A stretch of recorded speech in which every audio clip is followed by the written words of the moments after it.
What's up YouTube, Webbers5 here, coming at you today with the update to my Endymion deck list. So, before I get into the video, I just want to say, for those wondering, Webbers, this is your main deck, why didn't you profile this first at the start of Master Rule 5? That is a good question. The answer is quite simple. Well, for starters, at the time when Master Rule 5 had started, I hadn't actually made too many changes between the last profile and this one. And secondly, because of lockdown and I haven't been playing, it gave me the opportunity to do something that I've been wanting to do with this deck for a while, which is put it to max rarity, which it now is. So I'm really happy about that. I get to now showcase it in max rarity. So that's why I kind of delayed it a little bit. So, without further ado, let's get into the profile. But before we get to the profile, I also want to showcase to you guys the new playmat I got for Master Rule 5 for this deck. So, let's get into it. Okay guys, so before we get to the profile, I just want to quickly showcase my first custom channel playmat. So I got this done by yourplaymat.com. They are a really amazing site. They do mats, they do sleeves as well. I've ordered custom sleeves from them before, for those of you that might have seen them. For those who haven't seen them, I'll just quickly grab them. I should have done that first, my bad. Yeah. So from Your Playmat, I also got my custom channel sleeves done. So I really liked how they looked with the sleeves, so I thought I'd give them a shot for a playmat as well. My only issue with the sleeves is that they didn't shuffle very well, so I didn't want to use them for the main. So with the main deck, they started peeling after a bit, but for something custom, that's kind of expected. So I converted them into using them as extra deck sleeves for one of my decks. So as for the playmat though, so yeah, so I got the picture online, found it, just scrolling through Google, searched Endymion, and so copied the picture, added in my YouTubing name, channel name there, and then threw in my group channel there, so I've got both of them covered depending on what sets of videos I'm doing. And because Your Playmat offers things like customizations, I asked for it with clear zones, so I've got all my placements there, because I know that certain tournaments, they're a bit sketchy about mats that don't have zones with the natural change that we had in Master Rule 4. So I just thought I'd be covered with that. And yeah. And the other customization I had done was ask for mine with stitched edging, if you guys can see it all. So that was just a small bit extra, just so like, one of the issues you get with playmats is that they fray at the edges and then they don't last very long. So I got mine with the stitched edging so it can just be a bit more secure and last a bit longer. So yeah, I was really happy with how it turned out. And so without further ado, let's get into the profile. Okay guys, so starting the profile off, let's go with the Endymion package. So the obvious stuff. So 3 Master, 2 Reflection, 1 Magister, and 1 Servant. One of each of these because they're easy to search out. Well, 1 of Servant because she's at 1. 2 Reflection because she's a decent disruption, and 3 Master because naturally he's your best monster in the deck.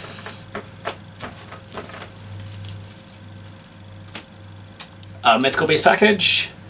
2 Cerberus, 2 Jackal King, 1 Basilisk. So naturally 2 of the Searcher. You can play 3. I'm choosing not to play 3 just because I find it a bit bricky. 2 Jackal King as your negate, and then 1 Basilisk just as a way to shuffle stuff back and give me some additional draws. Then Lost Pendulum, 3 Abductor. If you're playing the Magician's Souls engine, there is no reason not to play her. As a scale, she searches out all your decent pendulums. As a monster, she searches out souls. Not much else to say. And then in some builds, if you feel like throwing in an Earth Tuner, if you can find one, you can make Nat Beast.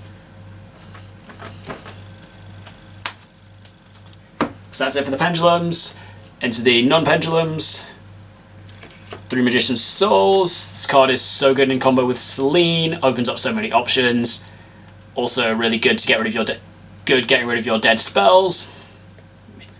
1 blue boy, because with Selene, the spellbook engine's much better with Crowley. and one Gravekeeper Shaman. This is my personal tech. Works so well against the meta. I've won, like, this card wins me 90% of my games. If people are unsure why, I am planning to do a combo video explaining why Shaman is so good and why you should consider picking it up.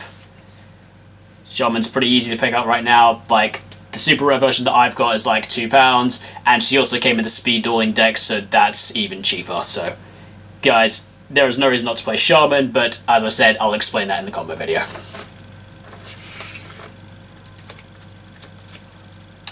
So that's it for the monsters. Going into the spells, starting with the search spells.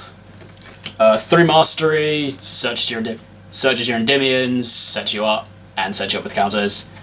3 institution, search anything that holds a spell count. Searches anything that holds a spell counter. This and Cerberus is just basically you've got free searches for days. I also find that playing multiple institution isn't so bad because, frankly, I find after I use it, I typically just send it away with Magician Souls to get the draw.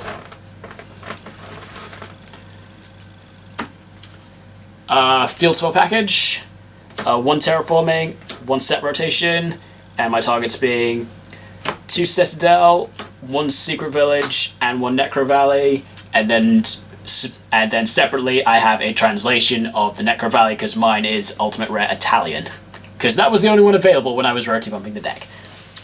So I'm finding Citadel's more prominent now because with Servant at 1 you really want ways to get into your spell counters.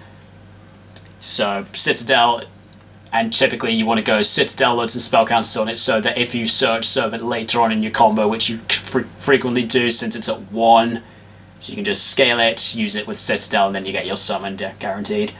1 secret village. I typically tend to set this to my opponent's field with set rotation, just because it's an annoying card for my opponent to have to deal with unless they are a spellcaster based deck.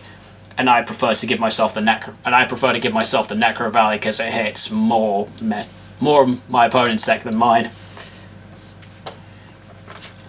And also I find if I hit multiple of these, because of the Magician's Souls, it's not a brick because you just send them away. Draw spells, 3 Pot of Desires, 2 secrets and 1 knowledge, and 1 Upstart Goblin.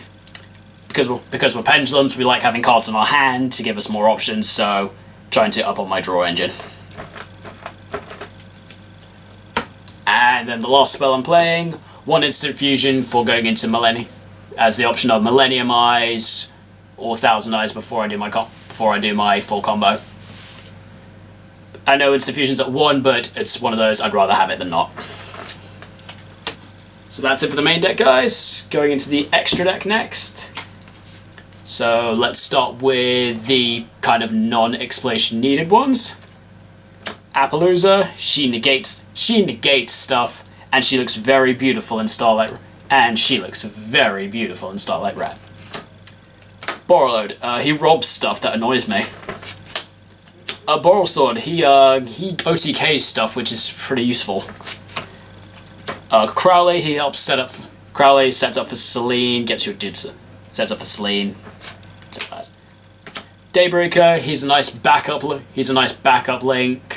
Doesn't come up too frequently, but he's still pretty useful. 1 IP, tag out on my opponent's turn.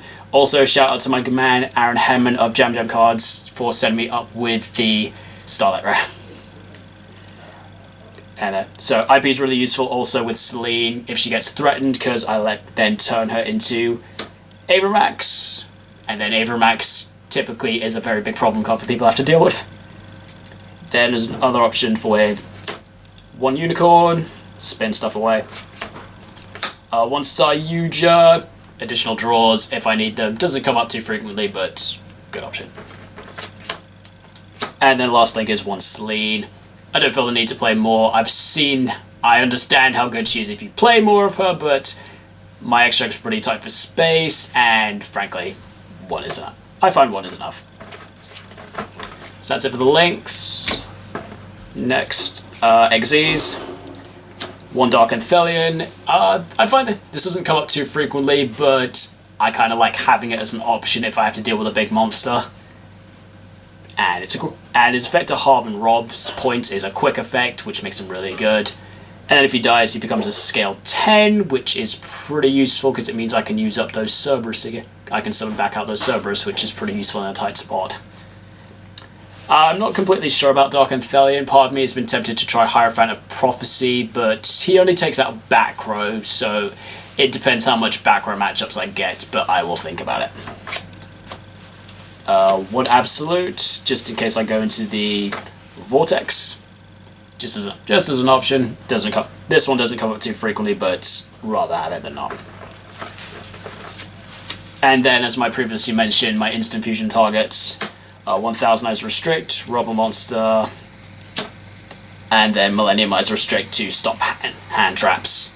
So they don't come up too frequently because instant fusion's at 1, but rather have them than not.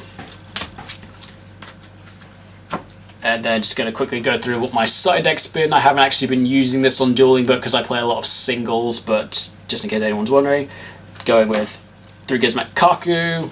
I like him as a free spec, and he's got like the 1000 Eyes Restrict to rob a monster, which is pretty good.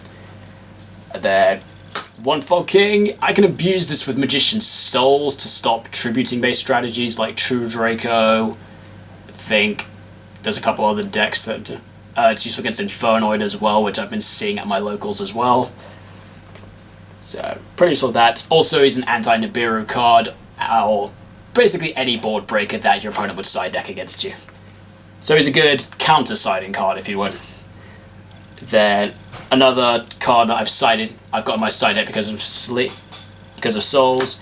1 Medium of the Ice Barrier. She locks your opponent to 1 spell trap per turn, which is really good in the mirror match, and a couple other and any other like massively spell-based matchups you would get. Back row Hate.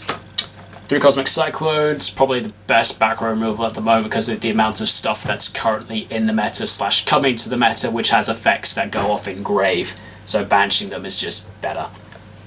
3 Dark Ruler No More. This is my form of break my board. I'd rather just negate the board and then just wipe them out my own way. I was thinking, I've thought of using Lightning Storm, but that's a situational card, same with Evenly Matched, so I find Dark Ruler is just a nice safe option. 1 Red Reboot, stops traps. It's a 1, but I'd rather have it than not. And then finally 3 Imperm as monster effect disruption, and because of my anticipation of the rise of Plunder Patrol, I'd rather not give my opponent an attribute that they can abuse.